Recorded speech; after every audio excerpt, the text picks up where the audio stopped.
हा प्रवास फक्त ठिकाणांचा नाही, तर श्रद्धा, निसर्ग आणि अनुभवांचा होता.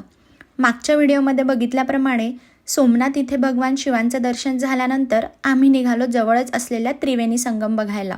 जाताना वाटेत एक सुंदर राम मंदिरही आहे, पण वेळ कमी असल्यामुळे आम्हाला तिथे जाता आलं नाही. बाहेरच्या बाजूला शिंपल्यांपासून बनवलेल्या खूप छान छान डेकोरेटिव्ह वस्तू विकायला होत्या.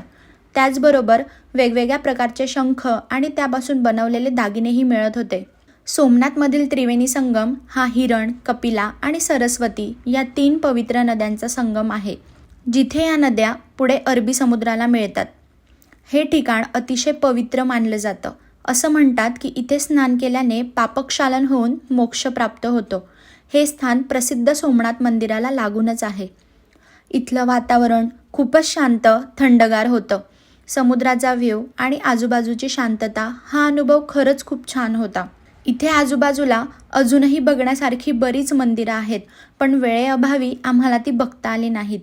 बाहेर इथे आम्हाला पिस्त्याचं फळ पहिल्यांदाच बघायला मिळालं. 50 रुपयांना 2 अशी फळं होती.